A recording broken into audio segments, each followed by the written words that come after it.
So our focus as Recording in progress. should I start over? At any rate, our primary focus has always been to build the endowment.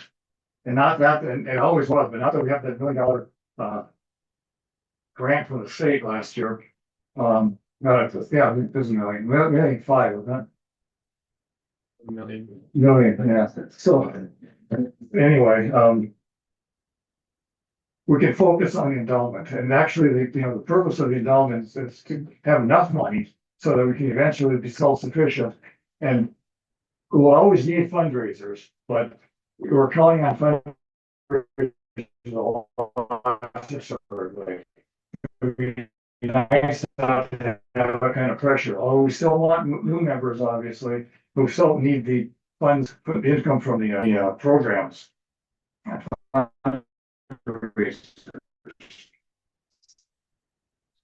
Tonight,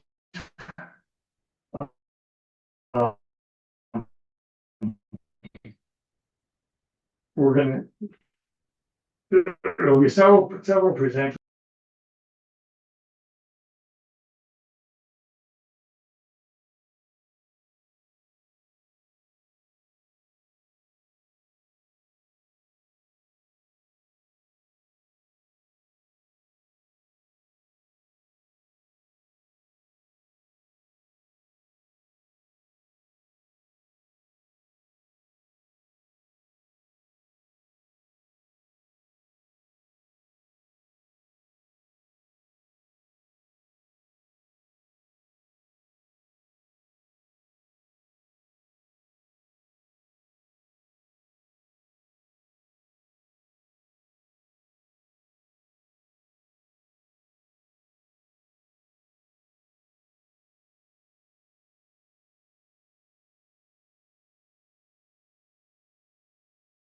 Promise to make them short. So, minutes of the annual meeting for the year 2024, held on February 26, 2025, starting at 6:30 p.m. Board members in attendance included Jeff Gagnon, Bree Burnham, Pam Christensen, Judy Blanc, Chuck Swanson, Sandy Meiskens, Jay Murin, Catherine Russell, Jackie Medina, Ann Fisher, and Mark Canali. Chuck Swanson called the meeting to order. Thanks to Jen Hill and Ed McBroom, the fundraising committee and the staff, the mortgage has been paid off. Now we are focusing on increasing the endowment and the reserves. Catherine Russell read the minutes of the 2023 annual meeting. There was a motion to approve made by Mark Canali, seconded by Jay Muring, all in favor. Jay Muring gave the financial report. Catherine Russell moved to approve, Sandy Meiskin seconded, all in favor. Chris Osier gave the executive director's report, thanking everyone who helped with the mortgage campaign, gave the highlights of the 2024 programs and events. We grow every year and work to move the History Center forward. Chuck recognized the outgoing board members, Sandy Meiskens and Jay Muring. Sandy Meiskens introduced the new nominees for the board, Ann Hilton Fisher and Mark Canali. Motion to approve the slate made by Catherine Russell, seconded by Jay Muring, all in favor. Carol Brady presented the Helen Longyear Paul Award to Chip Truskin. Catherine Russell presented the Peter White Award to the Marquette County Fair, represented by Chris and Sam Durley. Chuck Swanson called for new business. There was an opening of the prize envelopes. I do not remember what that was, but I'm sure it was something interesting. I was here. There was a motion to adjourn the business meeting at 7:20 made by Sandy Meiskens, seconded by Jay Muring, all in favor. This part I do remember. Then we had the ceremonial burning of the mortgage. We actually stepped outside to a very tidy half-barrel fire ring. It had been prearranged and was tended by Ted Whitler. We were all invited to go outdoors and watch a ceremonial burning of a large mortgage poster, which went up quickly. There was much applause. Can I get a motion to approve the minutes of the 2024 meeting? So moved. So moved. Second. All right. All in favor? Aye. Thank you.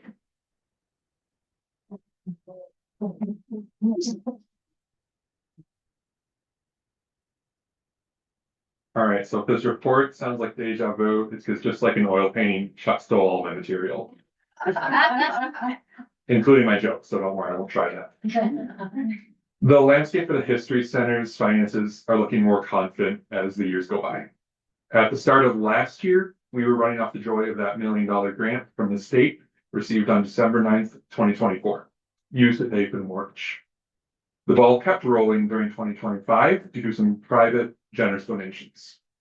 It's at this time that I would like to thank my predecessors, Carrie and Jay, for leading by example and leaving such a strong foundation and tailwind.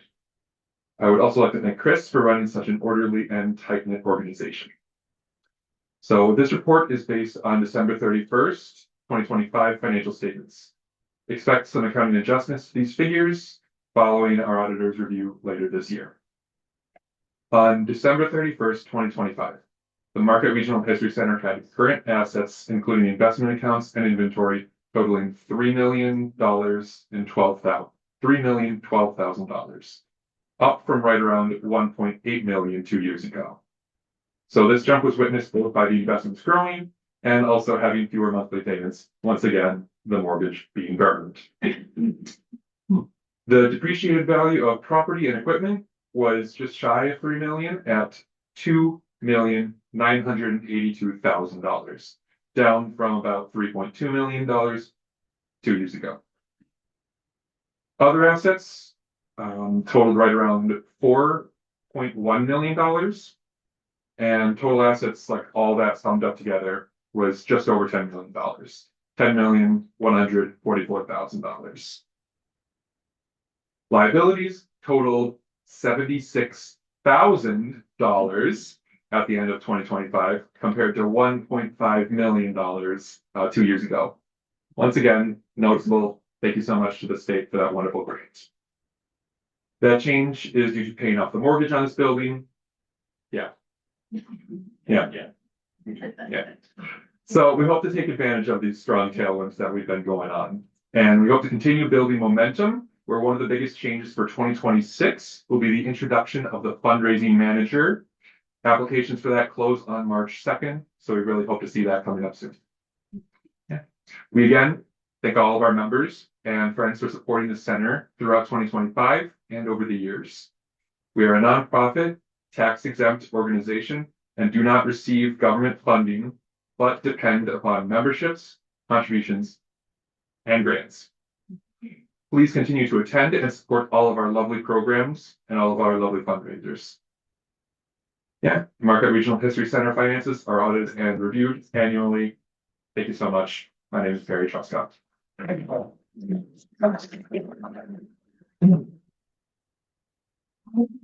make a motion to approve the treasurer's report. Thank you for that motion. Second. Thank you, Captain, for that second. All in favor? Do I get to say it? All in favor? All in favor. All right.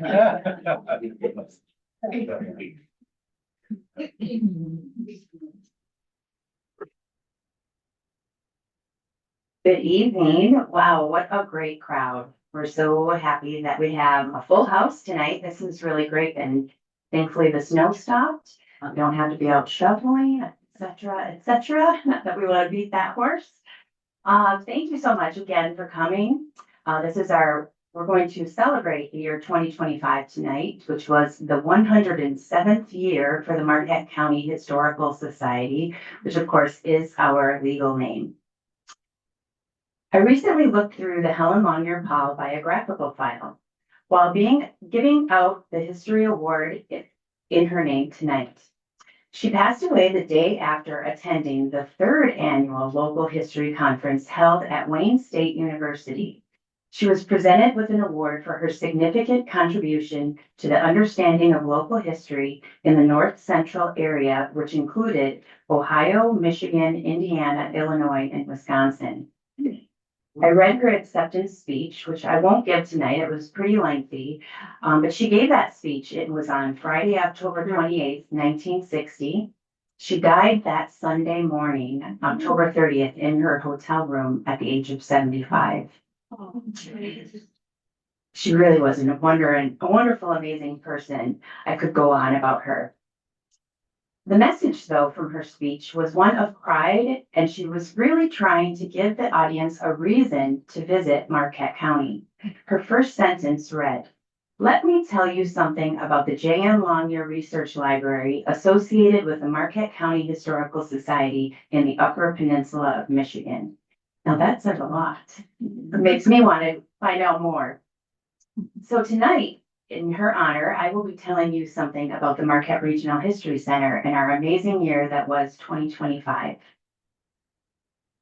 So I know the burning of the mortgage was mentioned, but I still have to be so excited because it was kind of a cockamamie idea when I said, let's just make a big check, build a fire out in the green space and burn it. And we were all like, oh, all right, let's do it. And sure enough, that's what we did. We did not have the snow, such as what we have this year. So we were lucky. But I still, honestly, each month want to pinch myself and know, just say, is the mortgage really gone? It really is a tremendous weight off our shoulders. I just can't say that enough. But as Perry said, we're not out of the woods. We have to work really hard and diligently to mind our expenses while providing exceptional programming to our audience. So on that note, how do you like this sound system? We love it. And we wrote a successful grant to the Michigan Arts and Culture Council to install this new sound system with speakers built in the ceiling and all throughout the building. We can now play music and make announcements. This grant also included hearing assistance technology. Attendees can check out devices that will amplify our speakers as they present our educational programs. I want to thank Daniel Roots for volunteering hours of research for helping us make this important decision on this particular system, and he also trained us on it. It's hard to imagine now, again, looking out the window, but with the help of a donation from Jennifer Costco in honor of her mom, Carol, we planted new native and non-native flowers and bushes in the green space. We will work to add more to make this area beautiful and inviting for our community. Another donation from Life members Mike and Kathleen Mayhew allowed us to add single window planes that show photos of the main exhibit gallery and a banner with our educational program listed along with our special exhibit. Our next project in this outdoor space is to plant ground cover such as clover in the bowl area to create a no-mow zone. We will try to work on the grass. Every year we do plant seed. It is very difficult to get it to grow with all the snow, salt, sand that we have to push in that area. We participated in Northern Michigan University's Family Weekend for the second year in a row. The NMU Student Art League asked us to be a venue for a pop-up shop. We had a booth during their Fall Fest, handing out 200 postcards and stamps for students to write home to loved ones. We had our first NMU work study student last year. We hope to continue with these partnerships. The staff here have a combined total of 82 years of work experience. And here are some of the highlights from each department. Jo Whitler is in her 22nd year and our longest standing employee as our curator. You'll be able to ask her questions tonight about her new special exhibit, the UP through 250 Artifacts. This is our way to celebrate America 250, the anniversary of our country and the signing of the Declaration of Independence. Jo's volunteers shared 187 hours of their time. We hired a part-time curatorial assistant, Melissa Ludke.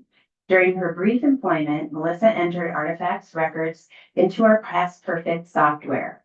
She made 1,759 entries of objects that were donated between 1920 to 1959. Now that is not the total that were received during that time frame, but it was really a big amount during her time with us. Jo had 81 donations made last year, and a donation does not always mean one item. It can be a collection of items such as books, archival records, photographs, and artifacts. We received a quilt made from the Gozzard Factory fabric, donated by Paul and Martha Sumi. a cradle used by Phyllis Rankin, daughter of Carol Watson Rankin, author of The Dandelion Cottage, of which I'm sure you're familiar. We received original paintings made by Patrick St. Germain. We also received an important late Paleo Indian stone and copper artifact collection found at Silver Lake. And the 1969 Bishop High School Basketball Championship Trophy. Just to name a few of those spectacular items. Thank you, Joe, for your years of work. And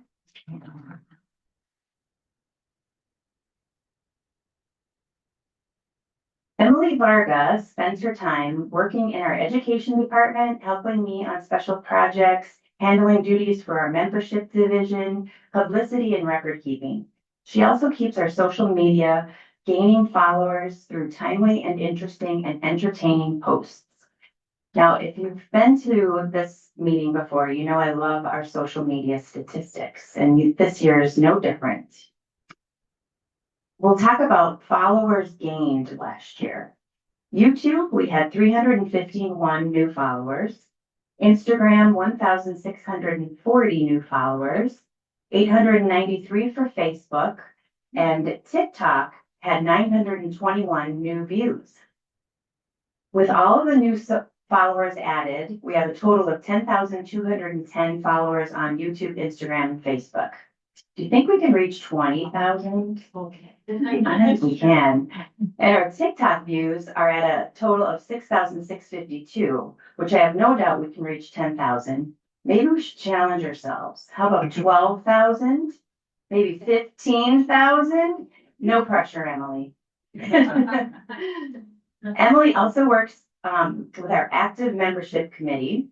Last year, we held 3 membership drives. We added 83 new standard memberships, 7 new life memberships, which brings us a total of 518 memberships or 812 people. Emily became a member of the 4-H Council. She is studying ways to reach teens and a younger community. She's attended several webinars on this subject. As some of our 5th H History Club members are getting older, they formed a new Teen Time Travelers Club. So are any of you Spotify subscribers? The music system? Oh, check. Okay, good. Well, I'll have to ask you afterwards about your stats from last year. So in light of Spotify sharing your stats and number of hours and minutes listened to in music, Emily added up the minutes that we provided educational programming, and that total is 3,630 minutes last year, and over 97 hours of field trips and adult tours took place. Thank you, Emily, for making visitors of all ages feel welcome.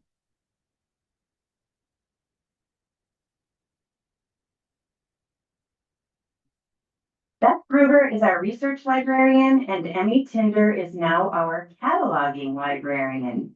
We've shifted a few duties to make this change. There were 703 research visits last year. The most researched topics were, of course, genealogy, the Longyear family, and general Marquette County history.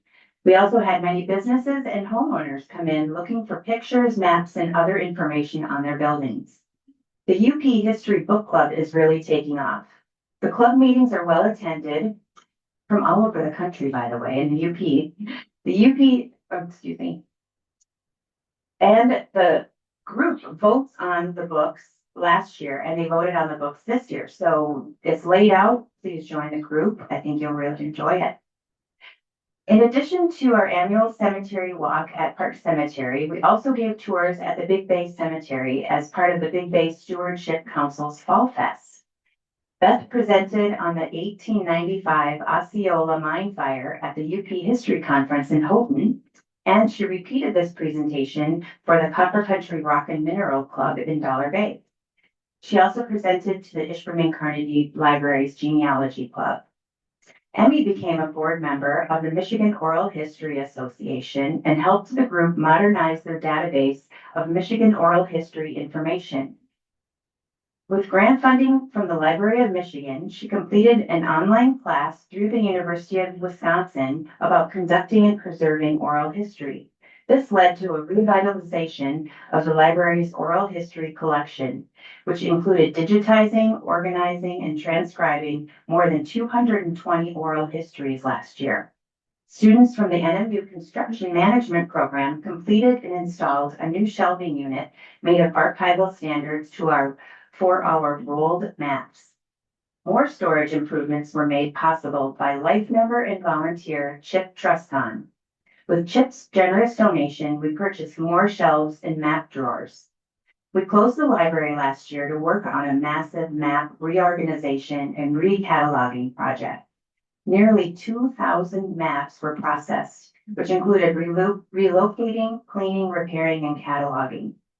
We had 14 volunteers who assisted patrons, conducted research, filed newspaper clippings, created finding aids, cataloged books, processed archival collections, maintained biographical card file, assisted with the collection of digitizing and transcription, and helped enter information into our online library catalog. Thank you to Beth and Emmy.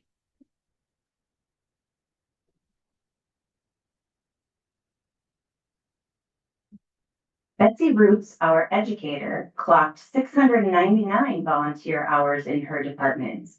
There were 310 adult tour visitors that included NMU students in classes such as interpretation, anthropology, UP history, and a summer French class. The Great Lakes cruise ships visited in June, and we provided step-on bus guides for them to learn more about our city. The Sister Cities Finnish Exchange Group visited. Michigan Association for Environmental and Outdoor Ed Conference had a private tour. The Chocolate Senior Center visited with their guide, and of course, our faithful volunteer and life member, Bob Mercure. Our bus tours sold out and included 2 new volunteers as new characters. Our outreach program, where we bring the history outside this building, traveled to Norlight Nursing Home, Brookridge Assisted Living, Mill Creek, Teal Lake, the YMCA preschool, and a PEO club.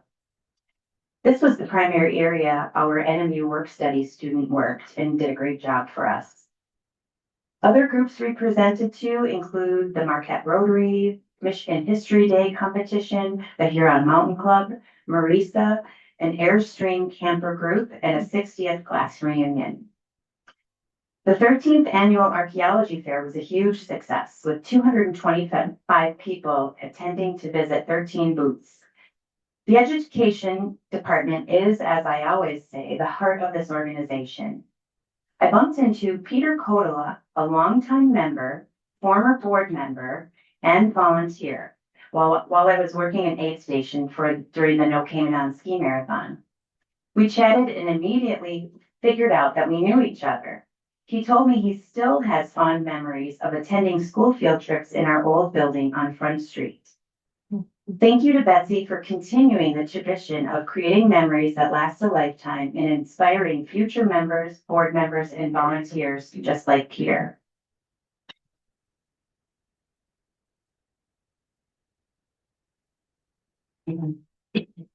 Jessica Bays had a great year as our gift store and rentals manager. Did you see the new t-shirts? You got one? No one has one on tonight. She collaborated with a local digital artist who created 3 designs inspired by the main exhibit gallery. This has been a goal, and we will introduce new designs each year. Jessica coordinated our calendar to host 21 rentals last year. She has 6 volunteers working various shifts to assist her welcoming guests from all over the world.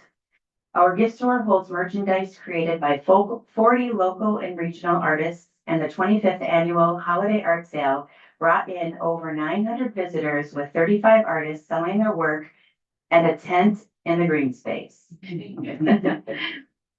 My Sister was our very first film opening with Jessica having a leading role.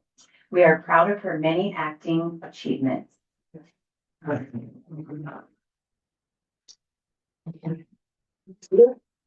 Our part-time staffers, Kendall Milton and John Blankenship, keep our walks shoveled and windows fingerprint free.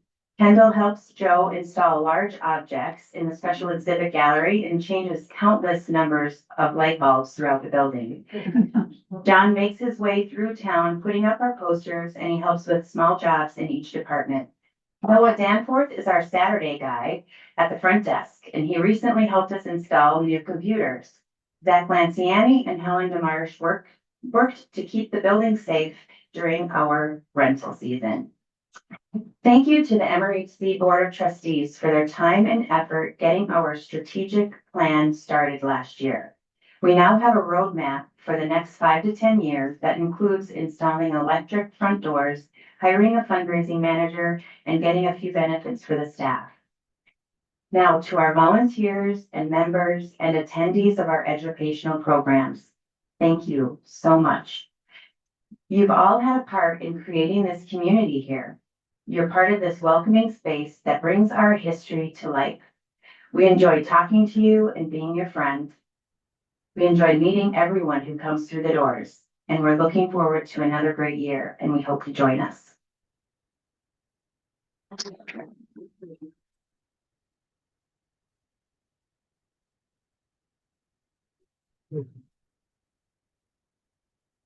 Chris Ozer, young lady here, is there a good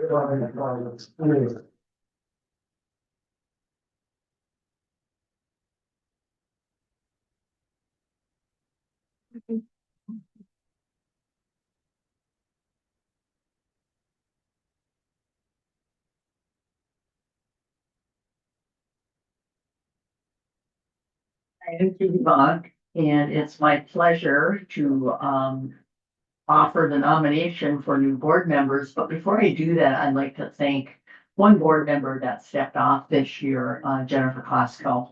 And you've heard that she did a garden in our outdoor space in honor of her mother. And I'd really like to thank her for her service. She was great this year.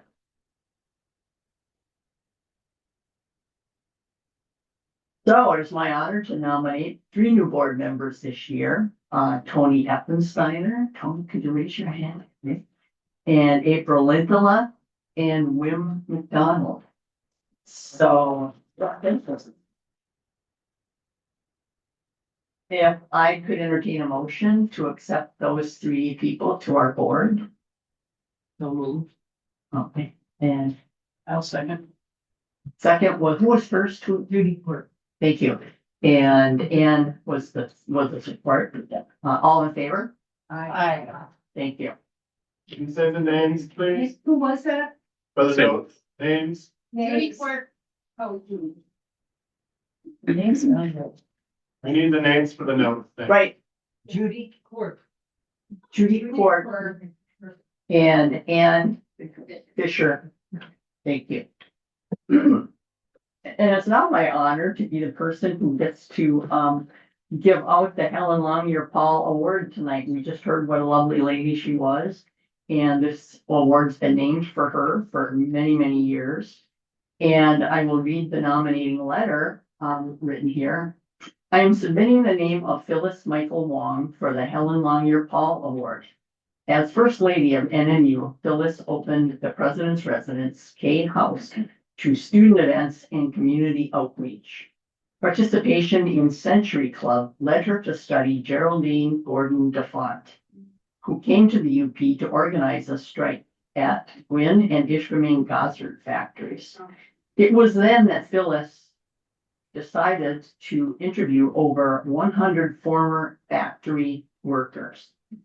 She was encouraged by these women to share their history everywhere. Her careful study then led to publishing We Kept Our Towns Going, The Gosford Girls of Michigan's Upper Peninsula. This is a story of 120 non-traditional women workers. Thank you for your consideration. Regards, Carolyn McDonald. And I have that book and I've read it and it's excellent.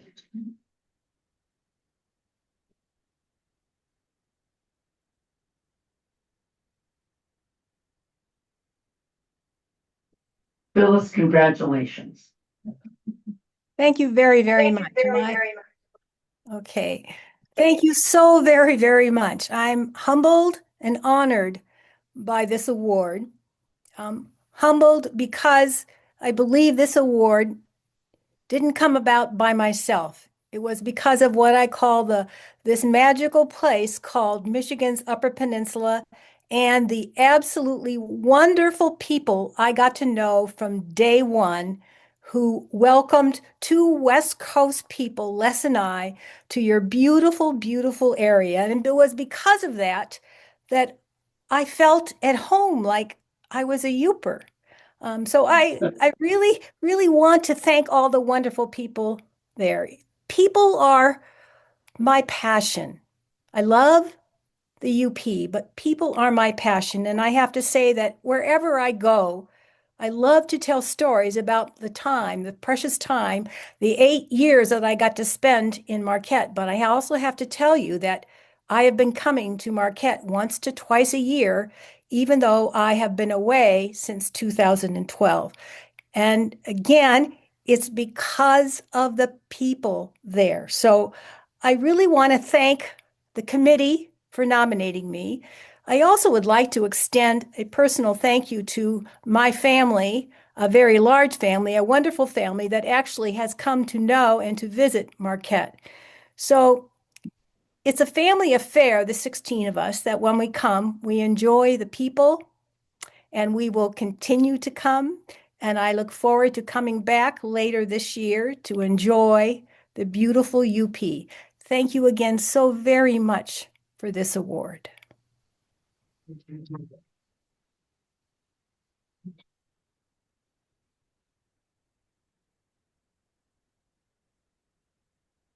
Thank you, Phyllis. I'll turn it over to Catherine Russell.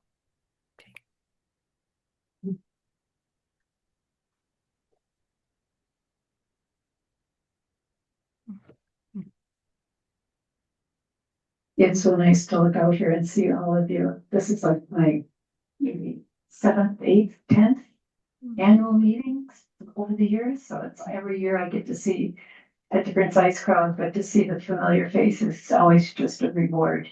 I don't have any jokes. I just want to say thank you. I have the privilege of awarding the Peter White Award.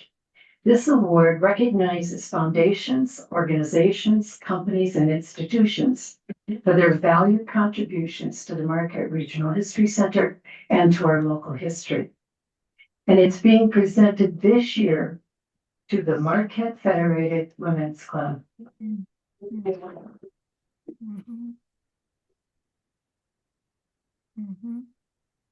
This historical site has been a pillar in our community since it opened its doors 100 years ago this year, in June 30th of 1926. Through the generosity of George Cyrus III, who gifted the property that it sits on today, and the vision and the determination of 7 individual women's clubs, it sprang to life. As a permanent meeting place, it met the needs of a growing community that invited its members to learn about social issues, identify civic problems, and devise solutions with volunteer power. Ultimately, 14 women's clubs were affiliated with this club. They are all listed in the Harlow's Wooden Man, Volume 61, Number 2, from 2025, entitled Women's Clubs of Marquette, and it was written by Susan Hornbogen, to whom I thank personally for her information in my writing for this award. Its website affirms its importance and viability. Quote, through the decades, this space has served not only as a meeting place for women's clubs, but also as a hub for local arts, education, and community events. From piano recitals and poetry readings to weddings and fundraisers. Today, it stands as a lasting legacy of community service, civic engagement, and the power of collective action. It is an honor to give this award to, I believe I'm giving it to, is this Lois? Lucille. Lucille, I know I was employed. Chris had me ready. So, do we give this at this moment? Okay, if you'll come up, or let's get this.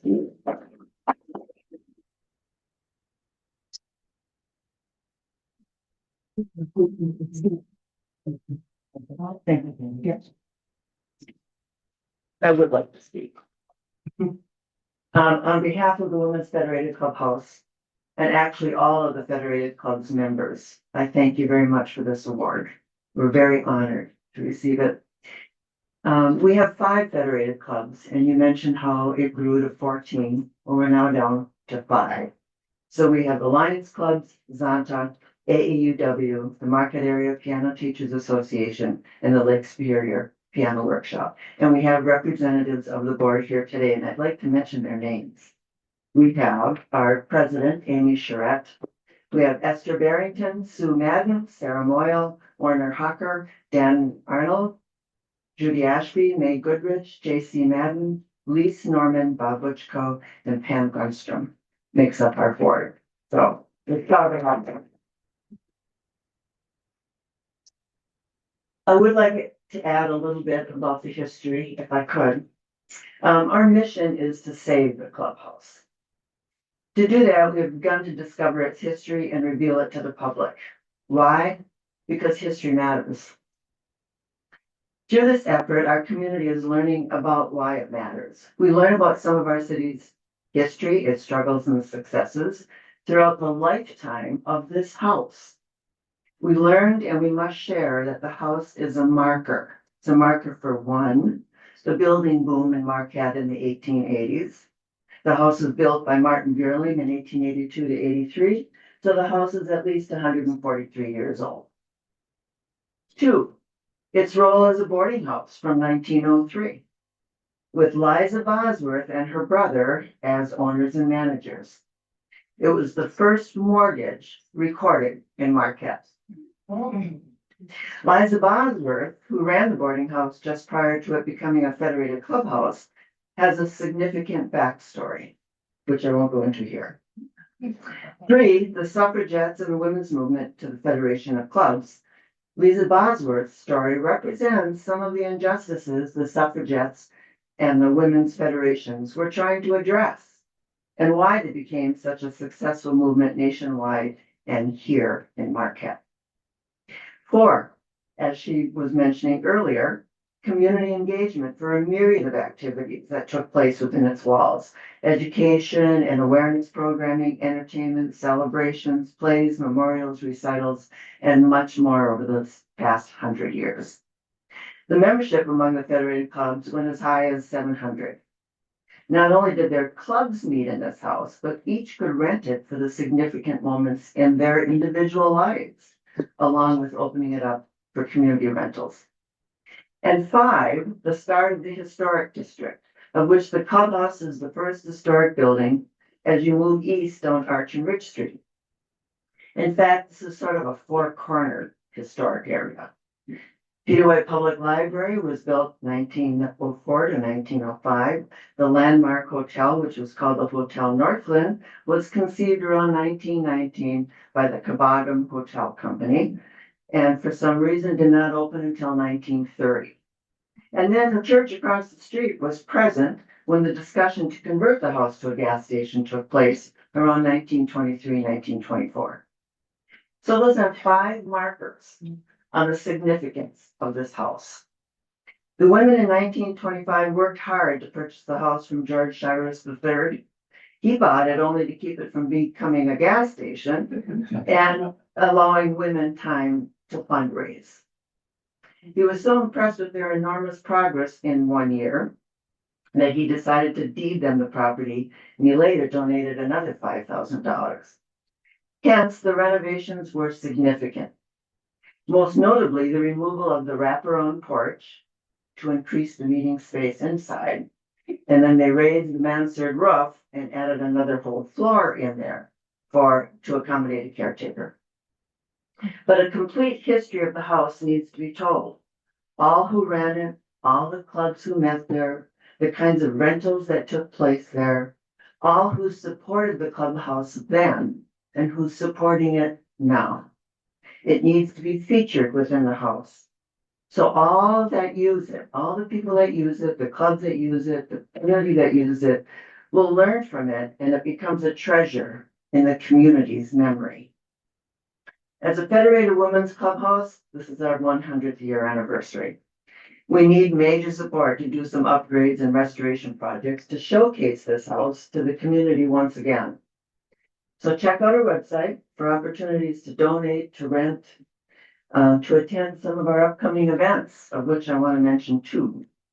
This Friday, as part of our Save the Clubhouse concert series put on by our two piano groups of the Federation, the band Ramble Tamble is featured, and it's just an hour, 4 o'clock, 1 hour, free will donation, and you can go out to dinner afterwards. The next event is March 23rd to the 26th, and it's the play The Fun Home.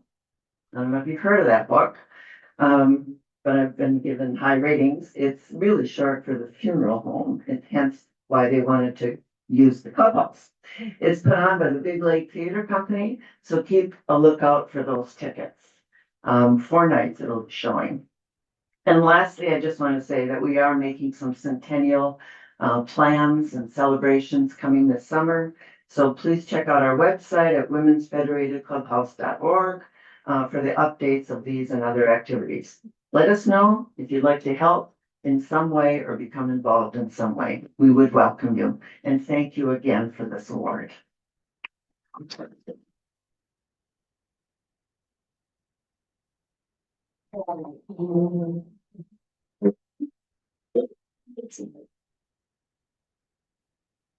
Wasn't that a gift? What a gift. The next item on our agenda is the Ameen, Honkala, and Richards Young Historian Award. And I have the pleasure this year of giving that award as a teacher, former teacher, to our young historian, Aspen Murphy. I always don't know why I said Murphy. I'm really having a tongue twister night. I'm sorry about that, everyone. The Marquette County Historical Museum created the Ameen, Honkala, and Richards Young Historian Award in honor of 3 local educators. Its purpose is to promote exploration and preserve local history by our K through 12 youth. It recognizes excellence in both history-based projects and/or service-based submissions. This year's award is being presented to Aspen Murphy, a longtime enthusiastic 5th H4 History Club member and a volunteer in our education department. Early on, Aspen's love for history has been one of her defining characteristics, and she's found the perfect place to engage that love and her awesome creative artistry, namely here at the Marquette Regional History Center. She's been volunteering over the past year on most Fridays, helping our museum educator, Betsy Roots. Her list of contributions include helping Betsy prepare for field trips, assisting with the Art and History Day camp, leading the newly formed Teen History Club, developing and supervising an art activity for the younger History Club members. And recently, she completed a newly updated, revised brochure for the main gallery scavenger hunt, and it's being passed out right now or distributed. She spent many months rendering over 20 artifacts from the main gallery onto her drawing pad and produced a masterful guide through our gallery to be used by generations of young visitors. Aspen is a delight to know, and we appreciate her sharing her artistic talent and her love of history with all of us. We look forward to continuing that dynamic relationship. So Aspen, if you're here.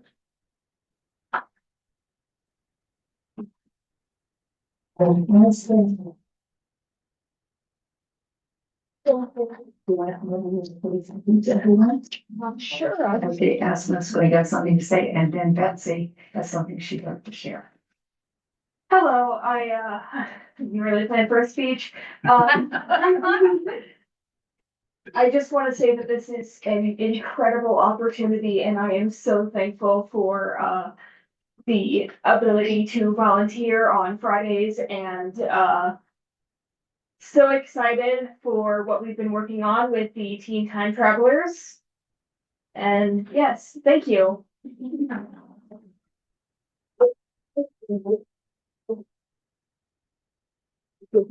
The first time I met Aspen, she asked to join our club. She really made an impression on me. She'd been in the museum and enjoyed it and had a good trip with a homeschool field trip. And she and her mom asked about our club. And of course, we were delighted. Yes, we always take new members.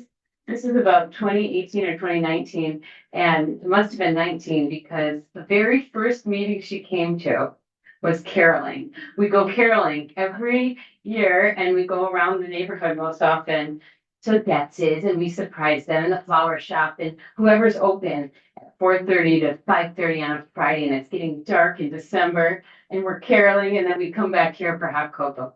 And Aspen came to the carol. It was the very first time she came to our club and it was just such a delight. And it showed that she wanted to be there. And then after that, the pandemic hit and she kept coming back for all of our Zoom meetings. And we got Aspen's sweet little face on the Zoom meetings. We had about 12 kids and she would always introduce us to her pets, which was a huge highlight of the meetings. So that's been a while now and we really appreciate you bringing back this youth award and highlighting our youth. Thank you so much, Mrs. Russell and Aspen.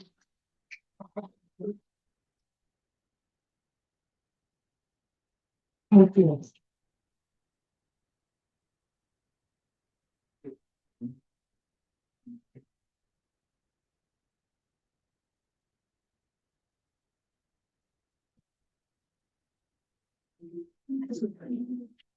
Now I'm going to invite Dan Reed Holm to the podium here to give our next award.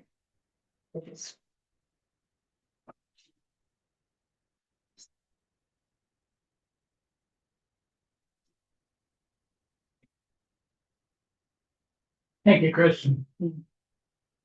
I was admiring the new exhibit, all of the antique artifacts. And the thought that occurred to me, gee, it reminds me of my dad's camp. So I'm told that the Lifetime Achievement Award has only been done one other time in the society's history. And it was to this august gentleman whose name you see inscribed above. So you have to have two qualifications to be eligible for this award. One is you have to have a lifetime of achievements. It also helps if you're old.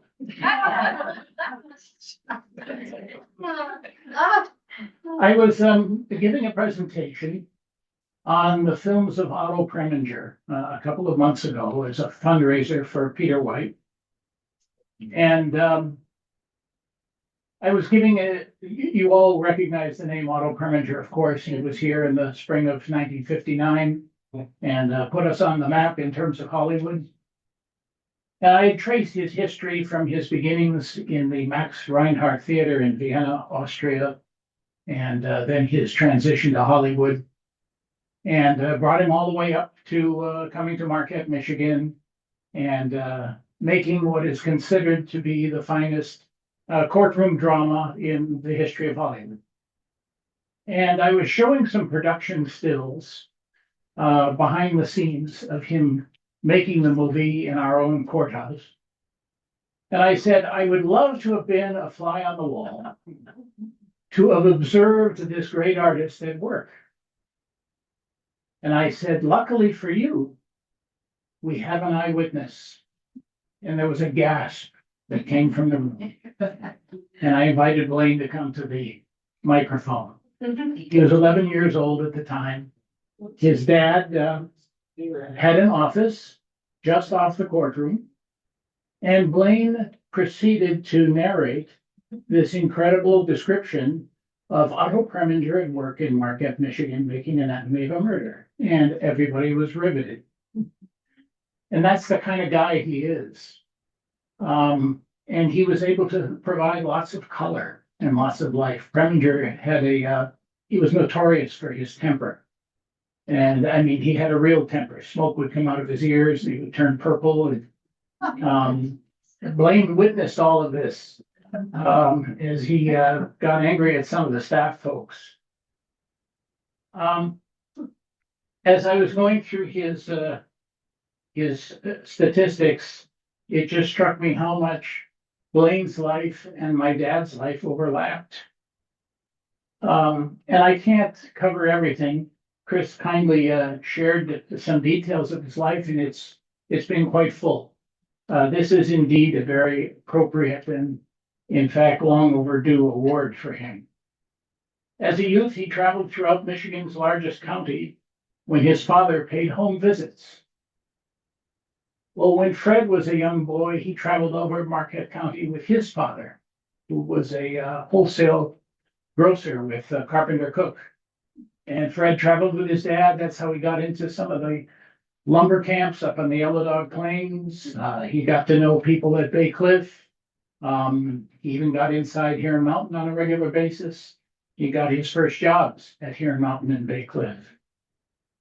Blaine received a BA in History and Communications and a MMA in Secondary Education from NMU. And he became a teacher. And his first assignment was in a little tiny school in Scandia.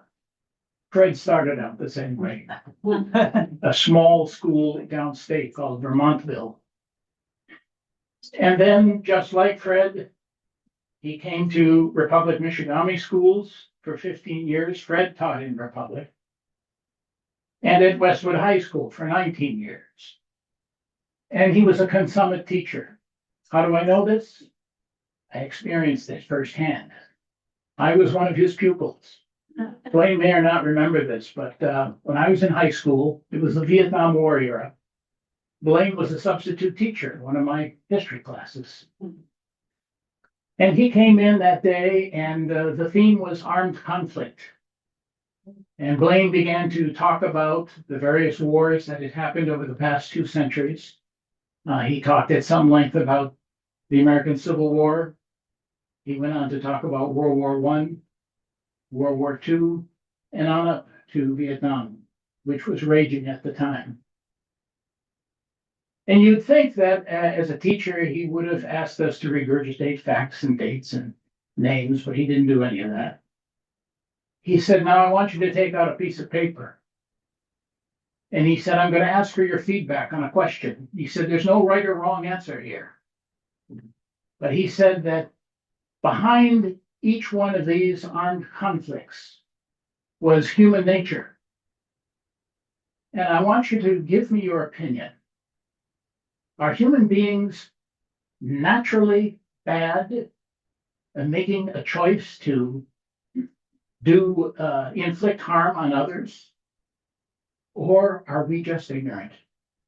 On the one hand, if we're just ignorant, we don't have a choice. But if there is a streak of brokenness, of flawed character in humankind, then we do have a choice. Give me your feedback. And he collected those papers at the end, and we never knew what he did with them. Gretchen said for all she knew, they might be in their basements. But what a marvelous thing, and I've never forgotten that. And that is, it's a different approach to history. It's a different approach to history than my father would have taken. But my father's version would have been just as arresting and just as entertaining. In order to bring local history to wider audiences, Blaine wrote scripts and portrayed historical figures such as Amos Harlow, Peter White, J.M. Longyear, the Reverend G. Mott Williams. I would have liked to have seen that. In 1999, on the occasion of NMU's centennial, he encapsulated the story through the eyes of Peter White to a gathering of about 2,500. That was in the Superior Dome. Professionally, he's been a recipient of several Kellogg Foundation Influential Educator Awards. Not surprising. The American Legion Michigan Teacher of the Year Award, also not surprising. The Michigan Center for Civic Education Teacher of the Year, again, not surprising. Through many, many conversations, Blaine has built up a store of knowledge of this area that is unbeatable and unimpeachable. And he continues to teach to this day. I follow him on Facebook. People throw out questions and Blaine's there with an answer. I had a really vivid memory of attending the Church Theater on Bluff Street. Does anyone remember this? There was a theater, it was in an abandoned church and they showed movies there. And one of my father's favorite films was March of the Wooden Soldiers with Laurel and Hardy. We went there on Christmas. It was a night like tonight. And I passed that out into the internet on Facebook to see if anyone had any information about that. Blaine wrote back with a dissertation into the history of the church. He knew the group that put on the movies. That's Blaine. Through conversations with keepers of local history, Blaine knew personally enormous figures like Phyllis Rankin. How many of you knew or were aware of Phyllis Rankin? That she lived in the same house her entire life, just east of St. Paul's Episcopal Church. And her sister and her brother were in the same house on East Arch Street. And I remember Ernie passing our house. We lived on Arch Street. And Ernie, every couple of times a week, would walk up to the store, which is now the Blue Link, and he'd come back with a couple armloads of groceries. We were outside. My dad would wave, "Hi, Ernie." He'd say, "Hello, Fred." Ann Fraser, Lois Tucker, Nellie Shell Clark, Forrest Roberts. Blaine was influenced to search for clarity by piecing together the story of our region from those many, many different voices and recollections of those people. Where he grew up, just over here next to the jail, he was surrounded by history. The Clark house was across the road, Harlow's Wooden Man, the Baraga High School, St. Peter Cathedral. It's for all of these reasons and more that I am privileged and honored to pass along this award. And I know that Fred is watching. Blaine, congratulations.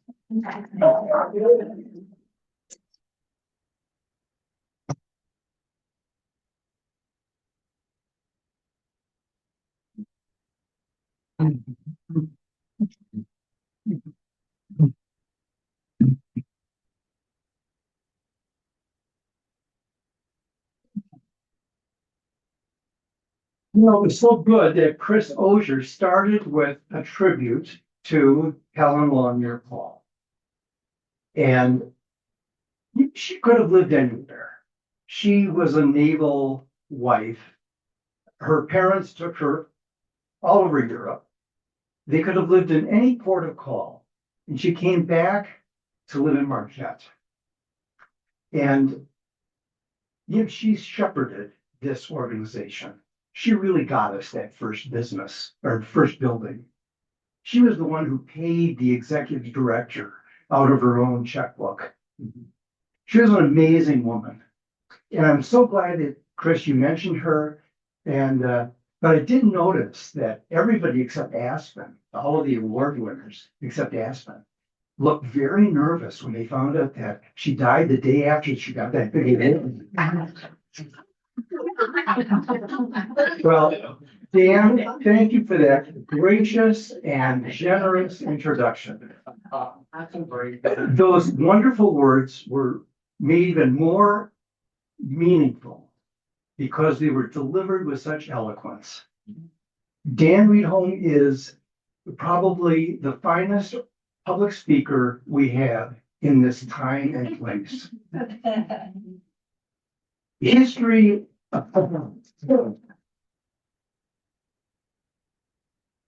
is important. I think we all agree on that. In a representative democracy, history ranks right up here among the essential disciplines. History lets us see our mistakes and learn from them. When I was growing up a block away, the Civil War wasn't very far from our consciousness. Every time I asked my father for a special question, something that involved ethics or maybe a risk, he would reply with his own question. Yeah, what would Lincoln do? And then he would proceed to sort of divine an answer. So, Dad, I'm 15 years old. A friend has a canoe and we want to take it out. So would you give us a ride to the island so we could see the cliffs from the backside? Well, now what would Lincoln do? You know, on the one hand, I want you to be independent. I want you to spread your wings. I want you to have fun. I want you to learn something. I want you to develop a sense of confidence. But on the other hand, I don't want to lose you. And then he sort of would say, you know, Lincoln lost a son when he was in the White House. And Helen Longyear Paul's brother, who was an accomplished boater, canoeist, you know, he was on the rowing team at Cornell. He was 19 years old. He put his canoe in right by the Coast Guard, and he was going to go all the way up with his friend Hugh Allen. They were going to go to the Here Mountain Club. They didn't even make it to Black Rocks. The canoe was found with a hole in its side. It washed up in the cove, and Lake Superior never gave up its dead. So you know my answer.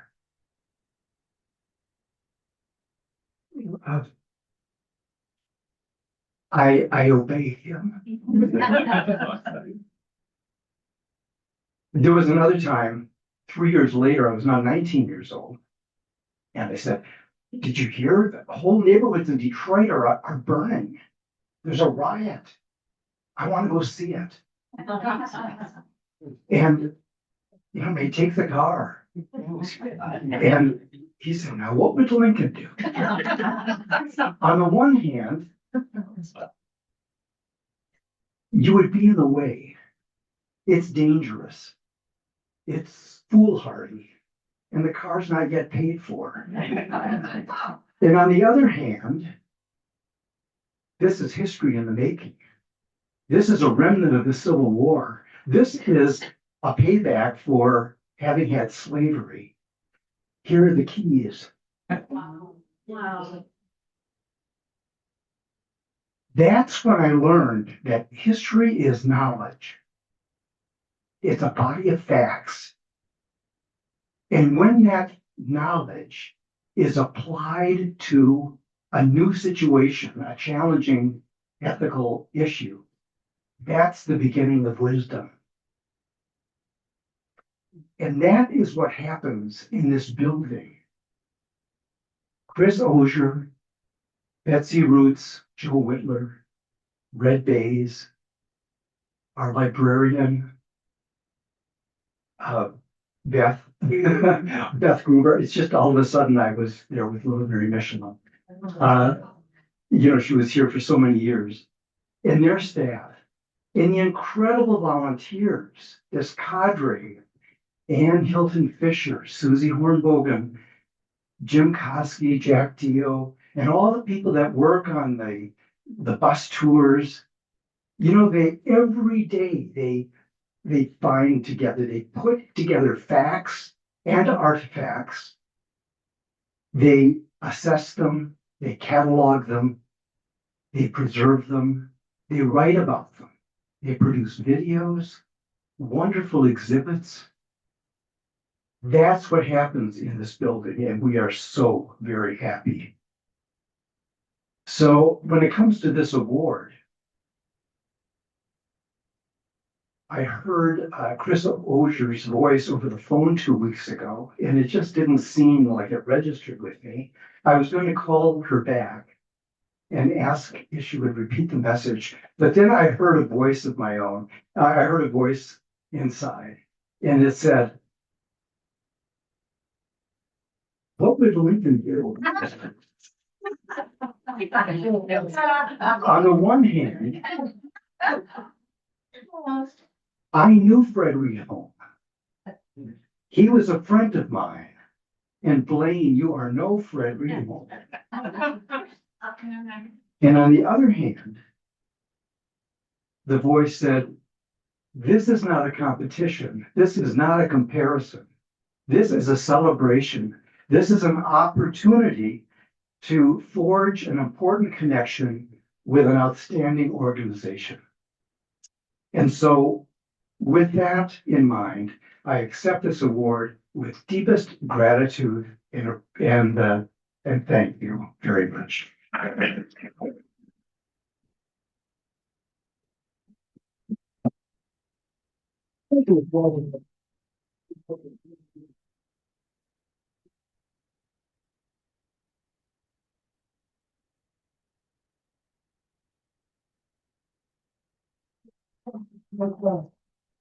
Wow, what a meeting.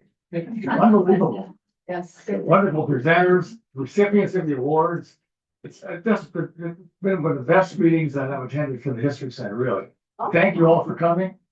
And One more thing here. yes, Could I share one more story? certainly. I do this in honor of my dad, and if he were here, he'd want me to share this story. But very briefly, we've heard a lot about Helen Longyear Paul tonight. And I want to say to you that Helen Longyear Paul was his principal inspiration Yes. for being the historian that he was. When he was in his teens, he hung out at the Marquette Historical Society in the old fraternity building at the top of Front Street. And Helen Paul was the executive director. And they had a break room on the top floor. And on Fridays, she liked to meet with her sister, Abby Roberts. And Helen Paul was very, very worldly. She had been married to Carol Paul, who was a Navy commander. They lived all over the world. They spent a lot of time in the South Pacific.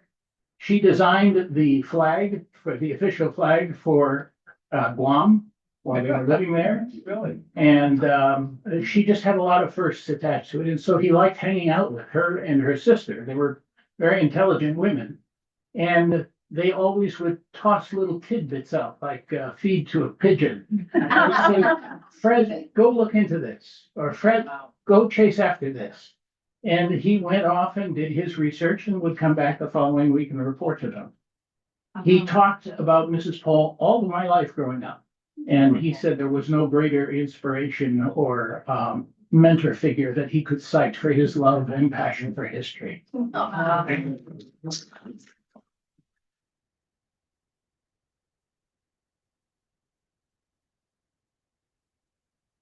Are you all glad you came? Yeah. Sure, yeah. Now, back to business. I'm calling for anybody that has any new business. Seeing none, I'm not surprised. Who made the motion to adjourn last year, do you remember? Got it in the notes. It's in your notes.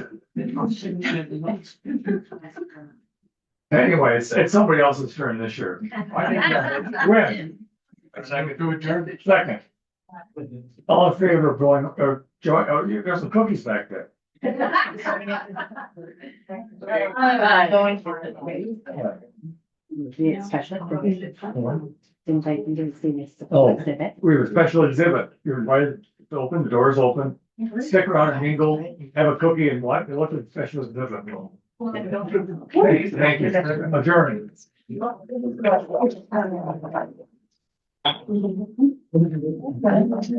you